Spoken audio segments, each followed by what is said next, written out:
Welcome to the FireSide podcast. My name is Andrew Korz, Director of Research here, and today we're going to discuss a new and really exciting piece of research that we've written and recently published, and is getting a lot of good conversation going within our firm and among our client base as well. And happy to have Alan Flannigan, a colleague and co-author of the piece here to discuss with me. So Alan, thanks for coming, and thanks for agreeing to do the conversation. Yeah, of course. It's an exciting topic, really at an inflection point in our mind as we'll lay out.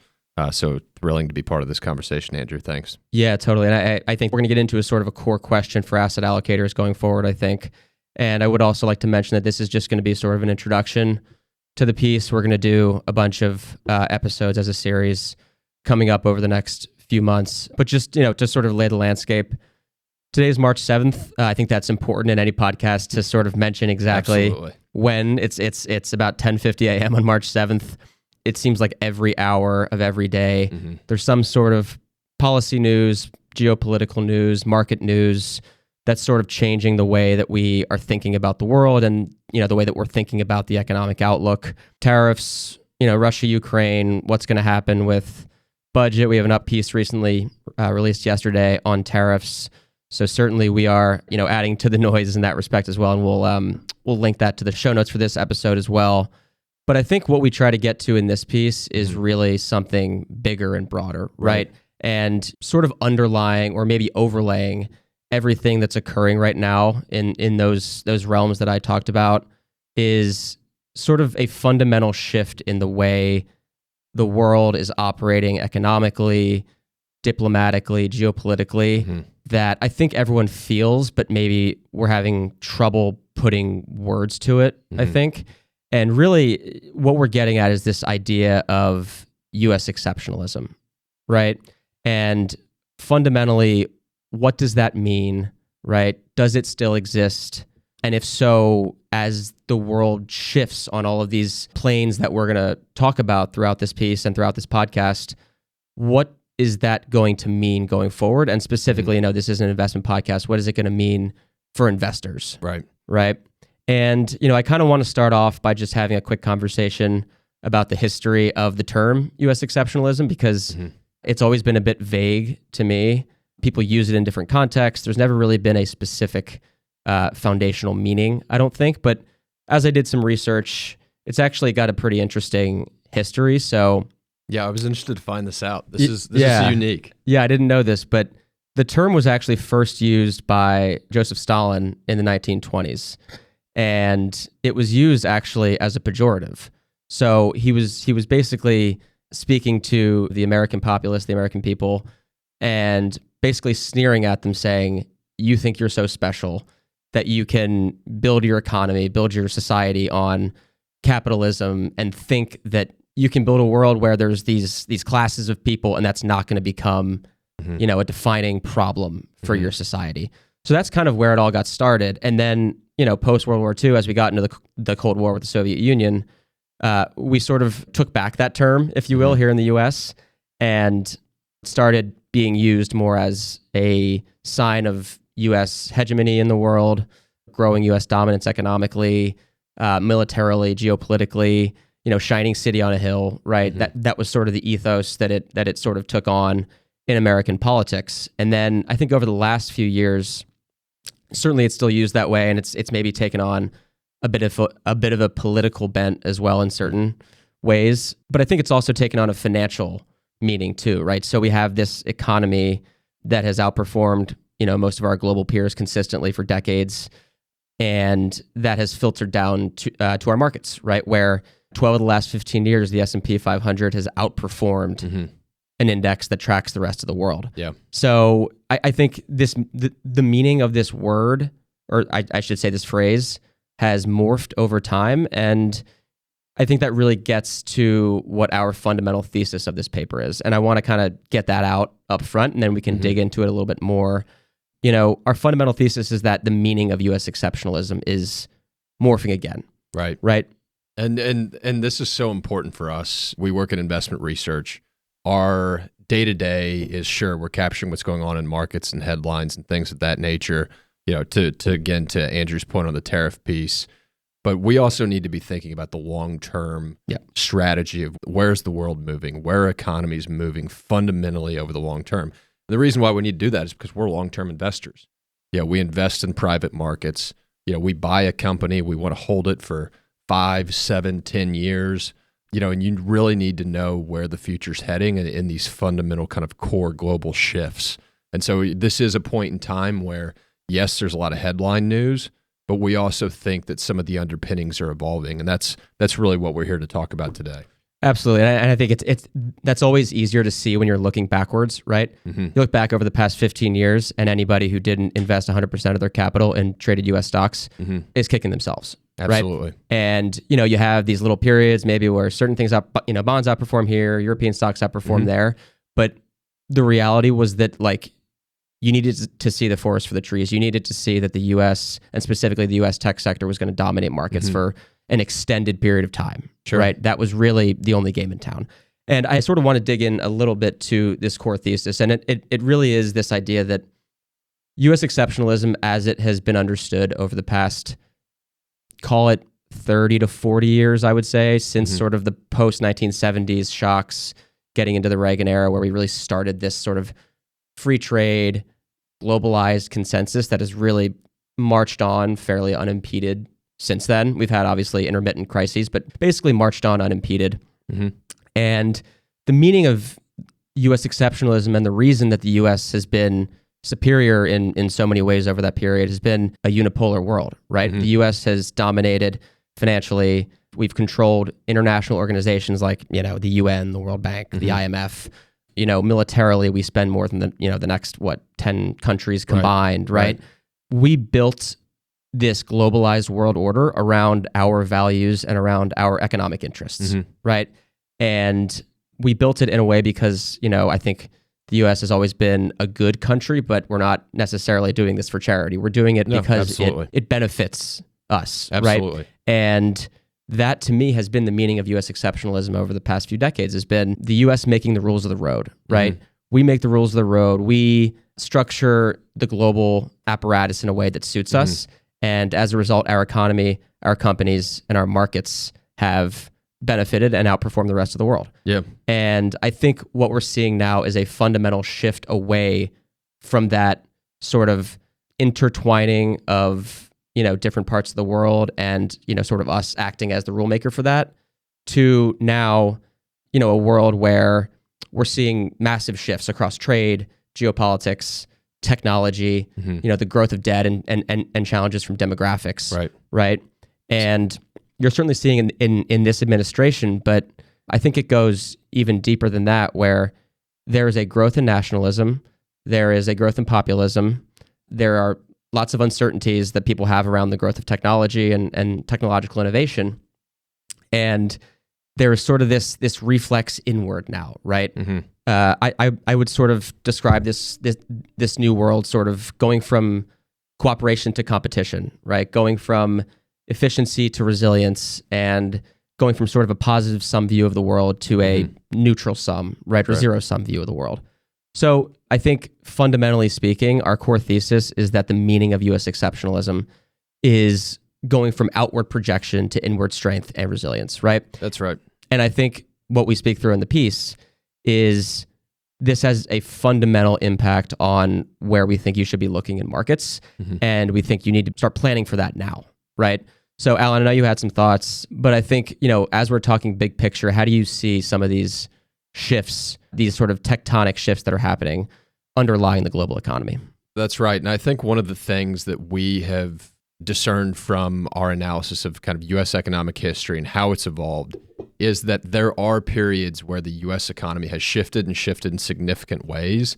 And the defining characteristic has been the U.S. continued strength and prosperity, through these shifts, and the ability to adapt, the ability to be dynamic. So, you think back toward the start of our country, very agricultural focused, export focused. You move into the Industrial Revolution, the advent of replaceable parts, assembly line production, building our manufacturing capacity, which is really what led into our ability to, fund the war efforts in World War I, World War II, when the world was still a very inward-facing world. And then on the other side of that, that manufacturing prowess and ability to really take a leadership position after Europe and Asia had just been decimated by back-to-back world wars, it was really the U.S. manufacturing capacity that won the day. A great historical example that I love is that our shipbuilding capacity was so prodigious that amid World War II, where there's battles in the Pacific, battles in the Atlantic, the U.S. shipbuilders were like, hey, we've got all this extra capacity. Why don't we build a ship dedicated to just bringing the sailors ice cream? We had an ice cream ship in the Pacific Theater. That is excess capacity if I've ever heard of it before. That means you can really manufacture ships and do so in a significant way. And this really is what led us into kind of the Great Society era, where, again, you had this burgeoning middle class, growing incomes in that sector of the economy. And you finally had women playing a greater role in the workforce. We go through World War II, and it's really women on the home front who help power the war effort abroad.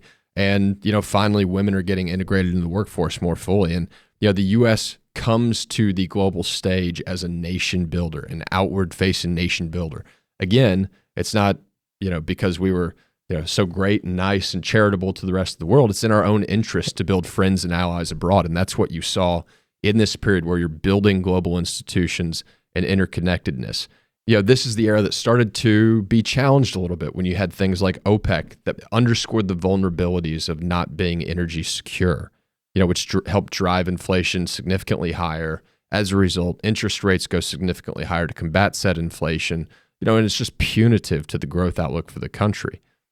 Enter President Reagan. He famously wants to unbridle the power of Mr. Market. And, this new stage that really began at that point in time is defined by the financialization of the economy. We've gone from being an economy focused on real inputs, creating real things, tangible things, building things, ships, etc., to now we're a markets-focused society and economy. And in that sort of system, the way that you gain wealth, the way that you grow prosperity is from things like specialization, comparative advantage with other nations where you trade, reducing the barriers and frictions to trade. And this era continued, the financialization and building of global markets era continued through, the Clinton administration, the Bush administration, and continued focus on reducing those frictions and bringing the cost of goods lower when they come to market. You see that significant deflationary period throughout. When you have the Obama administration come to office, you have the emergence of these, major platform, large tech companies that are in winner-take-all spaces. And we needed to be the dominant player in those sectors on a global stage. And so, these firms were encouraged to flourish, to grow, to be the market leaders globally. And so that way we could be the leaders when it came to the next generation of technologies that come from the harnessing of all that data. And so, now we look back and we say, okay, we've spent 40, 50 years outward facing, but now we've kind of sat here and realized, with Trump coming in and saying, hey, maybe this has gone a little too far, and maybe there have been some distributional concerns along the way. And oh, by the way, a lot of Democrats feel the same way in terms of some of the distributional outcomes. And, then COVID happens and we sit there and we realize, we don't have the ability to make anything anymore. We don't have important things like medicine and auto parts and chemical compounds and chips. We've got a lot of exposure to places that we had hoped would, liberalize democratically more so as we liberalized from a trade perspective and an economic perspective. But we're sitting here finding out that maybe that's not happened.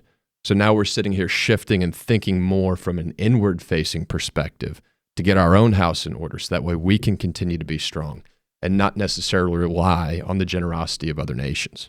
Yeah, and I think the core of what underpins a lot of where we've gone, and I would say, this transition's been somewhat in place since the aftermath of the global financial crisis. I think it's been building. Mm-hmm. You had sort of the growth of the Occupy Wall Street movement. You had the Tea Party movement. Mm-hmm. You've had increasing and now bipartisan negative views and competitive views on China. And, really, I think part of this opening up and globalized world was bringing emerging countries and specifically China into the fold, right? Mm-hmm. China entered the WTO in 2001. Our view was that we could impose democracy and democratic values on China. They could become a market-based economy. and everybody would flourish, right? That's probably the motto of the, call it neoliberal era, is everybody will flourish, right? You can grow the pie. And I think in many cases it worked. This Absolutely. isn't to say that wasn't effective, especially at the beginning of that. There were significant trade barriers. There were a lot of countries that were not participating in the global market, and there has been an abundance of wealth that's been created through that period, and a lot of people lifted out of poverty. Absolutely. But now we sit here today. Yeah, and again, we're not making a sort of a value judgment on any of this. We are simply neutral arbiters here as your podcast hosts. But I think the two things that happened from China coming onto the global stage is, number one, our companies really benefited, right, by these emerging nations. We were able to make things ultra efficient, and you can see it in charts. The margins of manufacturers, especially tech manufacturers, have just exploded. But what has that done? It's in part hollowed out our manufacturing base, to your point. Specific parts of the country have been really impacted by that. And you can trace a direct line from that to populism, sort of this mercantilist view on trade, nationalism, et cetera. And, the second thing that happened is that now you have a legitimate geopolitical competitor in China, right? So when you're in a unipolar world and you are the global hegemon, you don't necessarily have to worry about that, right? What's best for the world is probably best for you. When you have a competitor like the U.S. as in China now, that's not necessarily the case. And you have to start thinking about races on AI, right? You have to start thinking about strategic sectors, right? If something were to happen, do we have the capacity to manufacture steel, to make pharmaceuticals, which, a lot of the precursors we get from China? Can we get semiconductors? All of these things that are strategically important, both from a consumer standpoint, but also militarily. You need to make sure that you have access to those components. And that is really, I think, the fundamental underpinning of where the world is going and why we think, we're shifting from this open, intertwined, positive sum world to more of a competitive, resilience-focused, zero-sum world. And that's the crux of our argument here. And we'll run briefly through sort of the structure of the paper, Alan. If you want to kind of quickly take us through, I think that'd be great. Yeah. So, this paper, we section it out. We cover, first and foremost, the state of U.S. dominance. What is the state of U.S. dominance? Is it, we're simply the largest economy? How do we kind of define that? We think about it from a few different lenses. It can be, markets, and there we see, again, like Andrew mentioned before, the dominance of U.S. stock market performance, the number of the largest companies in the world that are in the United States. It's on paper, but it's a sheer reflection of, all the sentiment and optimism that surrounds the U.S. economy and the belief, even from foreign investors, that the U.S. is the place to be. Yeah, and it's we have some good charts in here. It becomes pretty clear, and all we're trying to do in the beginning is sort of set the stage, right? Like, what do we mean when we say the U.S. has been exceptional economically? And it's pretty plain. Certainly since the rebound from COVID, the consistency and the level of GDP growth relative to our geopolitical competitors. Obviously China's still growing more quickly because they have more room to run, but relative to their targets, they are struggling, obviously. And the reason that we're outperforming like this is because we're far more productive than global peers. And the way I sort of see it trickling down is you've got this sort of dominant economy in the world that has all these advantages that we'll talk about, and that sort of filters down into our companies, right, which have been able to, again, extract not just the growth in the U.S. economy, but the efficiency gains of globalization. So our companies have been dominant. We have a chart in here, I think, that shows since the end of the GFC, U.S. earnings growth has been 4 or 5x. If you look at like Europe and Japan and other parts of the world, it's absolutely remarkable the extent to which U.S. companies have grown their earnings and other parts of the world have not. Yeah. And over the long term, fundamentals are destiny, right? And that's why U.S. markets have been so dominant. So now U.S. equities, despite our GDP being, I think, 20% of the global GDP, our equity market's like 55%. That's right. Of global traded equities. 60% or over 60% of institutional private capital sits in North America, most of that obviously in the US. So, it's not hard to see, again, A, that the US has been exceptional in these ways, and B, sort of the markings of that previous, or I guess what we would say ending era of US exceptionalism. So the second section that we get into is the underpinnings of U.S. exceptionalism. And here we kind of think through it from the foundational needs of what do you need to have a strong, stable, self-sufficient economy. And so, here it's things that we notice over time, or we see radical improvements. Energy is perhaps the most significant and front-leading of those, where, particularly back in the 70s and 80s, we were such significant importers of oil. Now we're the number one producer of energy in the world. We're the number one net exporter in the world. And, the importance of that is obviously we control our own destiny a little bit, but what does that mean? Well, it means, again, if you hearken back to the example of the OPEC, crisis in the late 70s, the Iran oil crisis in the early 80s, you're just less susceptible to exogenous shocks that are outside your control, particularly from potentially adversarial nations.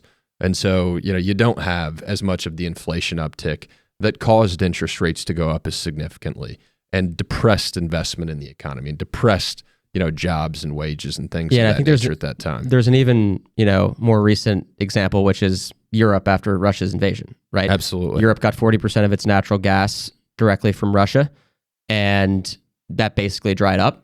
And natural gas prices absolutely soared, and electricity prices absolutely soared.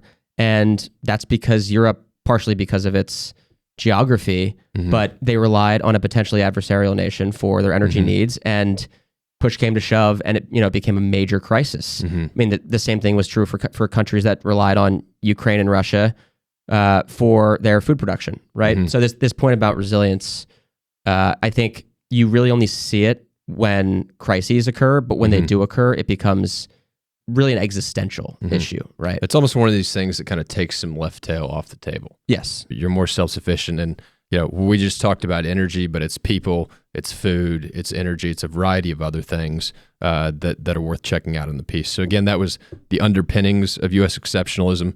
The third section that we get into in the piece is resilience in a changing world. This is where we start to bring together some of the earlier conversation that we had in the intro, where we walk through the shift from kind of an outward-facing projection of U.S. exceptionalism to more of an inward-facing today, as we move away from that unipolar hegemon and have real, actual, significant competitors on a global stage.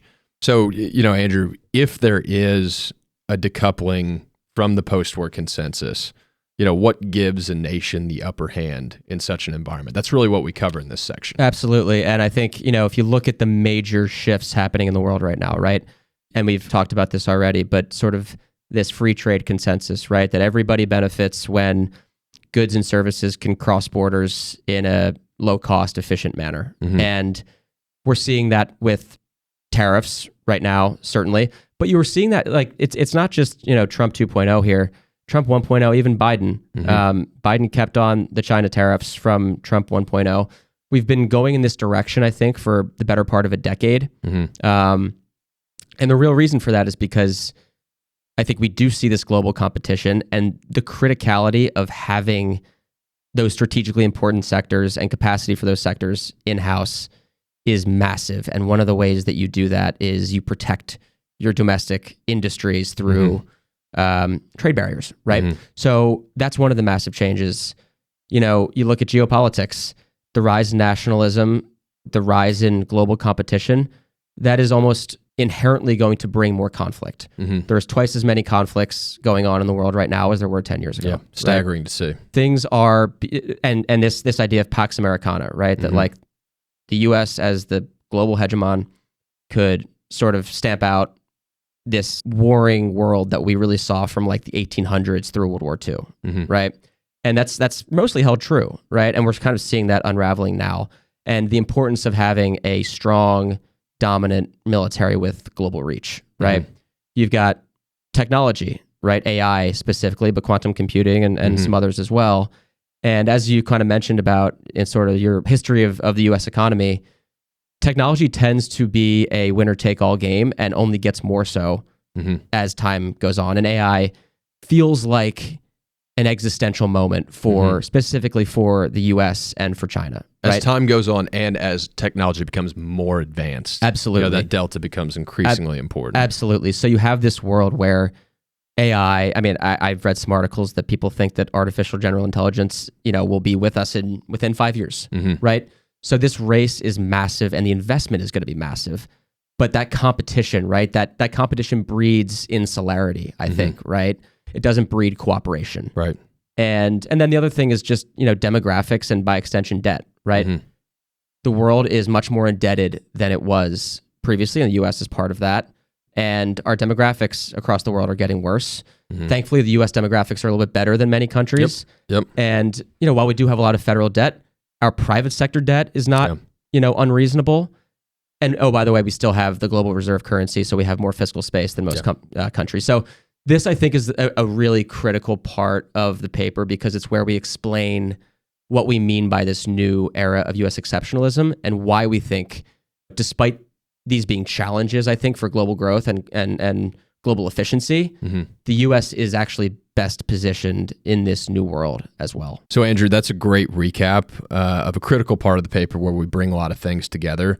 But here, the next section, investing in a new era, is where we really take what we've explained and put it into motion. And so if today markets are reflecting this prior era that we've been speaking about, and you're telling me that a shift is underway in significant ways, in global ways, from financialization, connection, trade, to more resource-oriented, defending your own ability to control your own destiny, what does that mean for capital allocation? You look at the U.S. equity market right now, and I think it becomes incredibly clear that the market does price U.S. exceptionalism, right? Our valuations are much higher than the rest of the world. Really, that gap is as big as it's ever been right now. So clearly the market is pricing a type of U.S. exceptionalism. For sure. But I think if you look at the complexion of the market and the dominance of the Mag 7 and the concentration, right, I think that kind of reflects two things. Number one, it reflects this efficient, capital light, low risk premium world that has dominated, and global world, right? These companies have huge global consumer bases and massive complex supply chains, right? And while expanding globally and diversifying that revenue base abroad had been a terrific strategy to diversify the risk of a company, of a global company, now you're sitting here and you've got places like Starbucks that a big part of their growth trajectory was in China. That's where they added the majority of their new stores last year. Tesla too.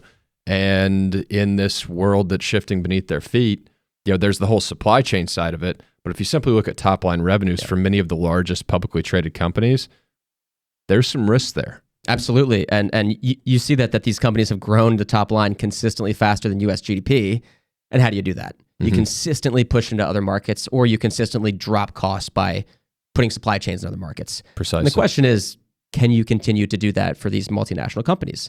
And we have questions about that. So the other aspect of this is the private versus public, right? Where are U.S. equity markets reflective of the underlying economy, right? Because while we talked about this globalization, the U.S. economy remains actually fairly closed. Only 25% of our GDP comes from imports and exports. That is far lower than... And that's total. That's not netting out against each other. No, that's total. So actually only 11% of GDP comes from exports, right? So we're actually a pretty closed economy, but again, the equity market is very open. And I think that's just a reflection of the fact that we have half the number of public companies that we had 25, 30 years ago. Companies, don't want to go public. And the ones that do tend to be like kind of call option-y, speculative, tech or biotech, or, these companies that either kind of hit it or they don't. And that's a lot of what you see kind of at the lower end of the public equity market. So you've got this equity market that's expensive. We would argue a manifestation of this sort of ending era of U.S. exceptionalism. And that's going to provide challenges. So I think the question then becomes, where do you invest, right? And that becomes challenging because you've still got concerns about growth, certainly in China. And, you kind of invest at the pleasure of the Chinese Communist Party in China. Europe, it's great that they're going to start spending more, absolutely, rearming. That's awesome. I don't think that fundamentally changes the thesis in Europe. Japan, has demographic issues and debt, debt issues. So there's still not sort of a clear place where capital should go. And we would argue where capital should go should be this sort of spot where you're focused on the U.S. economy, but it's not necessarily reflected in public markets, right? Mm-hmm. And that really is what we would call the U.S. middle market. Sure. Most of these companies are private. They have this unique place where they are focused on the domestic economy, mm-hmm. and they're focused on the one economy we think is going to continue to grow consistently, mm-hmm. right? So what you're saying is, in the previous regime, where U.S. projection of exceptionalism was outward facing, the benefits of that accrued in a market sense. You invested in the markets. What we're saying is now that U.S. exceptionalism is more focused inward, you invest in the economy. Absolutely. And that's what the U.S. middle market represents, is a closer mirror to the real underlying economy. Couldn't have said it better. And we have a great chart in the piece that shows that as well. And the only other point I would make is that this sort of growing insularity, right, and this growing competition, it's not just we're making global supply chains and global trade less efficient. We're also focusing on investing at home, mm-hmm. right? We've gone from this world where the dominant companies are super capital, even those capital light companies, right? The mm-hmm. Mag 7 are now the biggest investors, right? Because they have to. Right. But I think we're on the verge of a much more capital intensive era. And that's going to be focused on strategic sectors and building mm-hmm. them up domestically. Mm-hmm. And the question is, how do you invest in that, right? And the focus is going to be, the administration is going to make it clear. If you're going to invest here and you're going to build a massive factory here, if you're TSMC or Apple, mm-hmm. whoever, you have to use U.S. companies, whether it's manufactured, parts or business services or whatever it might be. You're going to use U.S. companies to build those factories mm-hmm. and to operate those factories, right? So where do you go to get access to those types of companies and those types of investments? Most of them are private. Mm-hmm. And most of them are in this U.S. middle market, mm-hmm. sort of between $50 and $500 million in revenue, right? These are companies with, strong growth prospects, but also this focus on the domestic market and this focus on resiliency. So that, I think, is our investment implication in this mm-hmm. in this paper, is that you still want to be in the U.S. because we still think the U.S. economy is exceptional.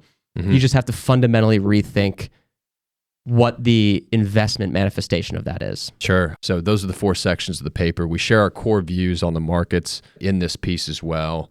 Key questions that investors should be asking when trying to tap into this part of the economy. And again, this is where we think it's time to invest in the economy, not in the market.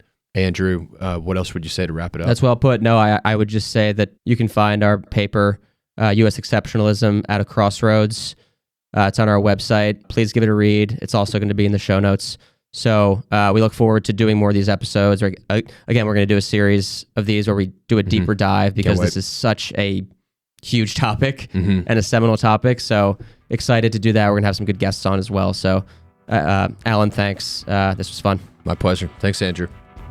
This episode was recorded at the FS Investments headquarters in Philadelphia's historic Navy Yard. It was produced by the investment research team, edited and engineered by Aaron Sherman. Video produced by Melissa Venditti. Copy provided by Harrison Beck. Special thanks to show coordinators Ellie Zhang and Laura Coleman. If you enjoyed this episode, be sure to like and subscribe wherever you get your podcasts. Thanks for listening.